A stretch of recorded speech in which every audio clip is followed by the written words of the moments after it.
Thanks to Netflix, my wife and I did Sherlock in a weekend. God bless Netflix. Although it's not on Netflix anymore, is it? No, it still is for us. Oh, is it? For US, yeah. Oh, is it? Okay. Name and outlet, and you can Good. begin. Yes, I am Sean O'Connell. I'm from cinemablend.com. Lovely to meet you, Sean. Thank you very much.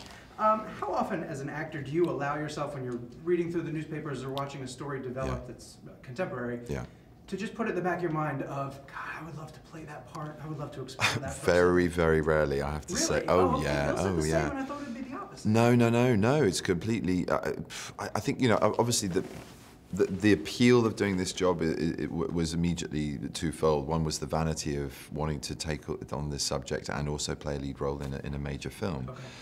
Okay. But the responsibility and the integrity you try to muster to deal with that when the real guy is there and in a very precarious situation and really doesn't want too much about himself spoiling or getting in the way of what the message he's really brought to the world, and the ability to do that is about, you you take pause for breath. All right. Oh, I'm sorry, please. Yeah, no, that's what I was going to say. So, I mean, I think it's, listen, I mean, I play some quite iconic characters, obviously, as well, who are fictional. So they come with an equal amount of pressure in a way because there's lots of fan expectation, and those are sometimes met, sometimes not. And I think in a similar way, you know, you could go mad trying to please everyone. Right. So there is a point where you just have to always, I think, with any kind of acting, especially when you're just playing a variant of yourself, which a lot of actors do supremely well. And there's no, to me, there's no differentiating between someone completely changing and someone being a variant of themselves. Good acting is good acting. That's a full stop. So it all takes guts, is what I'm saying. Because you have to sort of get on and do it and be judged for it. So yeah, I don't ever look at a paper and kind of go, oh, I've got to play that guy. You know, there are people I see in a paper in extraordinary stories who go, oh, I do look quite similar, and other people sort of go, you should play him, and then you think about it for a second. But no, it's not the way I go about my work. Okay. Osage is a character we're all still trying to figure out. Yeah, me too. I mean, you know, he's purposely, I think, enigmatic. Like I said, I think he wants to not make too much of himself and make more of the message. I think he always struggles to do that. Always has since that moment in 2010 for very obvious reasons. You know, he dealt with the mainstream media, and they have their political allegiances. So some came at him with character assassinations, others were supporting him as a hero, and it became a kind of fest of defining him in kind of headline terms.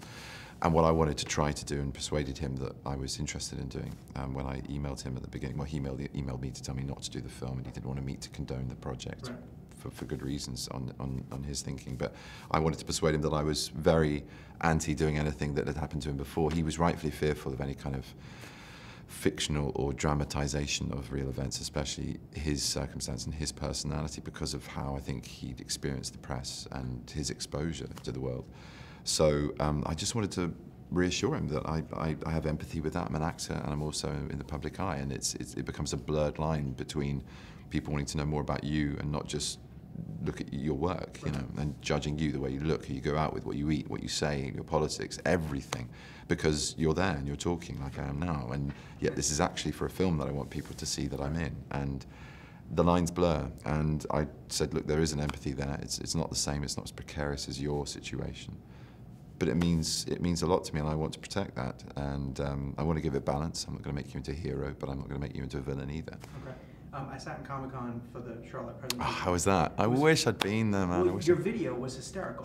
And played so well. That room, I wish you could have felt the energy in that room. So do I. I mean, you know, it's an amazing thing, and you know, a lot of love for our program, and we're so pleased. We so enjoy making it. It's such a joy. But your joke was true. Like, you were like, oh, what are we going to talk about? Hobbit? Oh no. Oh, we're talking about Star Trek? No.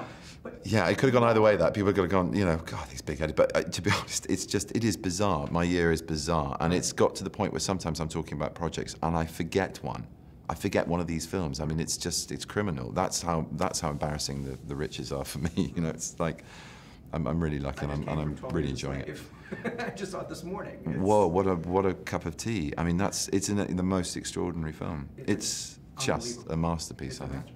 Masterpiece. Sorry. That's all right. We can talk all day. Lovely to meet you. Thank you.